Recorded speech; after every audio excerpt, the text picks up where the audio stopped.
kulan wacan dhegaystayaal halkaad inaga maqlaysaan waa radio Barawe mowjada 89.5 FM ayaad inagala jaan qaadaysaan dhegaystayaasha aynu jecelnayo. waxaad ku soo dhawaataan barnaamijka madasha martida. toddobaadkan barnaamijka waxa marti inoogu ah nabadoon aadan maxamed cabdi oo kamid ah odayaasha dhaqanka ee deegaanka Barawe. sidoo kale waxa madasha marti ku ah toddobaadkan gudoomiye ku-xigeenka ururka haweenka ee magaalada tan ee Barawe Nasteexa Maxamed Siyaad. toddobaadkan barnaamijka waxaan diiradda ku saari doonaa doorka ay haweenku ku yeelan karaan nabad dhiska dalka.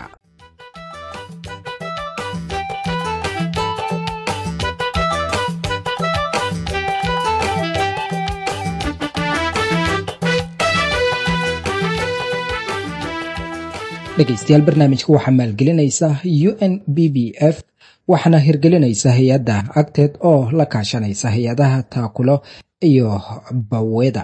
aynu ku horeyne nabadoon aadan maxamed cabdi. nabadoon waxaa ii sheegtaa sidee dowladda ururada bulshada iyo bulshaweynta kale uga qayb qaadan karaan in la taageero in haweenka door hogaamineed ay ku yeeshaan nabad dhiska. bismillahi raxmaan raxiim. magacayga waa aadan maxamed cabdi. habeenka mar kasta boqolkiiba xilligan waxay ku leeyihiin 70% door dhismaha dowladda.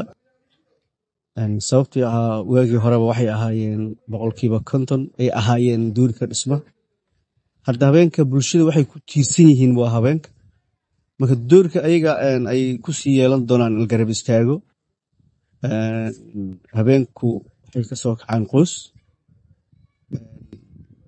badanaa waxay u diban yihiin qoys oo sida habeenku xaaji ay leedahay, cayaal ay leedahay, ma shaqeeyaan. macnaha xaajigeeda ma shaqeeyo, cayaalkeeda ma shaqeeyaan, ayadaa hormuud u ah, ayadaa u taagan. marka marna inay cayaalkii ay u ordo, marna dowladda ay garab istaagto. waxaa muhiim ah in ayadu la garab istaago say ay meelaha dhaqaale ay ugu heli lahayd. laakiin garab istaaga waxay u garab istaagi karaan in iyagu la taageero, la garab istaago, dhan kasta laga garab istaago. hadday shaqo abuur ahaan lahayd, hadday dhaqaale kobcin ahaan lahayd, kadib ayaga hari iyo habeen hadda meelaha hululka aan tagno 70% waa habeen. waxay diyaar u yihiin inay dhisaan dowladnimada, inay dhisaan dowlad jaceylka. ayaga hadda ku haray waa kuwa hadda la aamini kara, waa ayaga. marka in la garab istaagaa muhiim ah, ayaga la garab istaago, dowladdu habeenka inay garab istaagto. barnaamij nooc kastaba ha ahaatee ayaga ay lagu sii dhiirigeliyo say howsha ayaga hadda wadaan ay sii labeeyaan. nabadoon aad u mahadsan tahay, waa kuu soo laaban doonaa.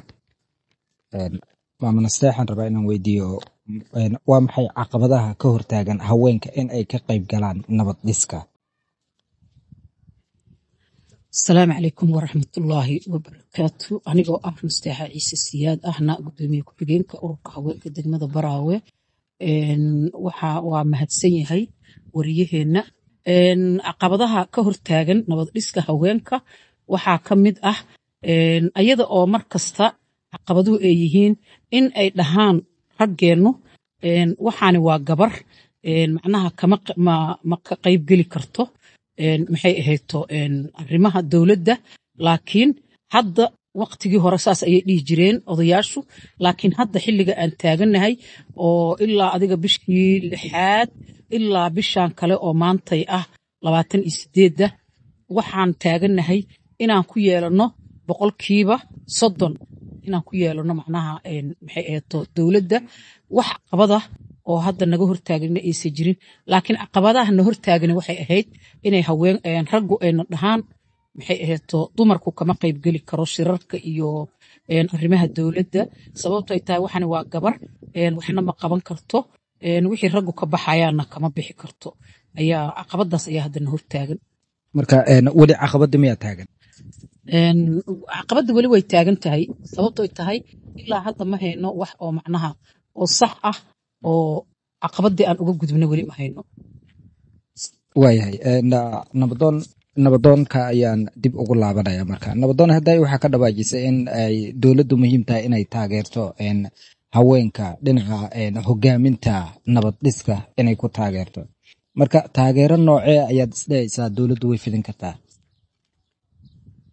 dowladdu haweenka waxay u fidin kartaa kow in la tababarooyin loo furo seminaaro loo furo si aqoontooda loo kordhiyo in laga taageero dhanka shaqa abuurka noocaa laga taageero marka haddii seminaaro loo furo aqoontooda ay kororto shaqa abuur la baro marka haweenku aad bay usoo bixi doonaan sida hadda ay yihiin way kasii fiicnaan doonaan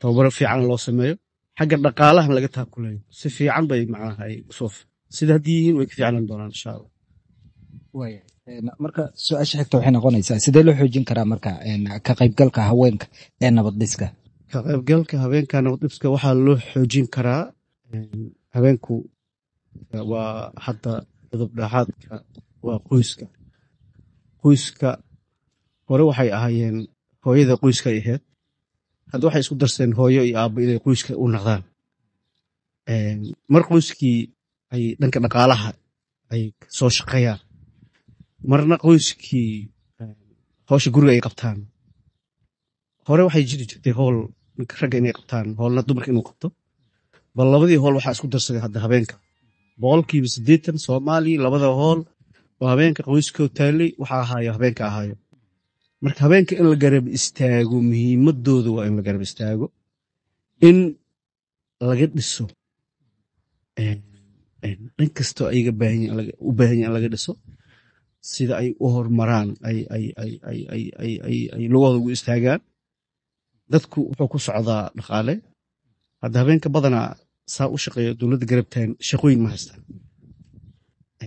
wax meel u saarin shaqa abuur ayaga maanta hayaan oo ayaga loogu talagalay lagu wareejiyo ma jirto qofka biniaadamka wuxuu ku dhaqdhaqaaqaa markuu dowladda u shaqeeyo dowladda garab istaagayo howlaha dowladda hayo reerkiisa waa eber ninka ragga duu rabo wuxuu leeyahay ragga xilligan jira annaga aan ka koognahay maanta dhanaa ordaysay ilmaha maxaa u keentuu leeyahay de haddii ayada maanta ay baxdo berri ay laabato maalinta kale ay sii laabato ayadoo ebrey guriga timaado ma bixi karta maalintii kale sababta ah waxaan naqaanaa qoyskiya burburaayo laakiin haddii ayadu maalintay baxdo shaqo abuur ay ku socoto wax ay macnaha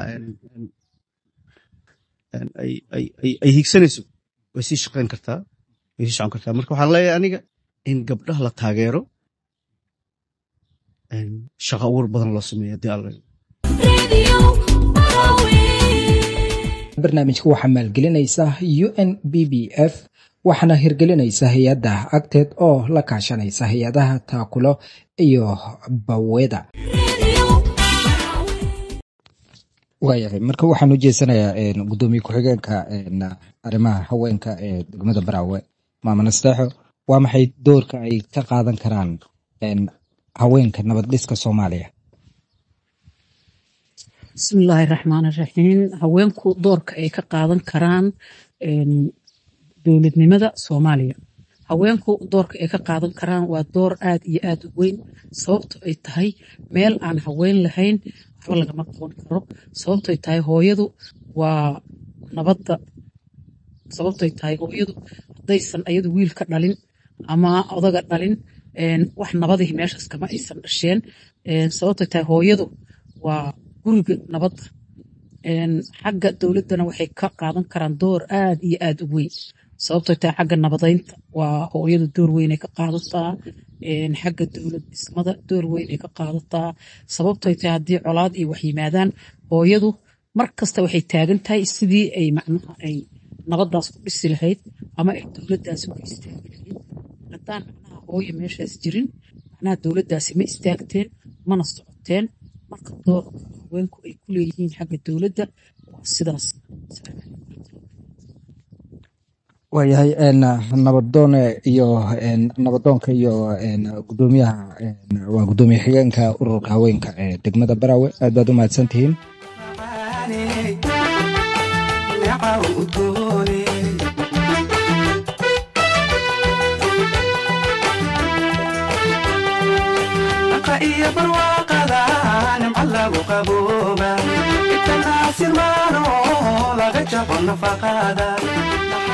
dhegaystayaal barnaamijka waxaa maalgelinaysa UNBBF waxaana hirgelinaysa hay-adda agteed oo la kaashanaysa hay-adaha taakulo iyo baweda.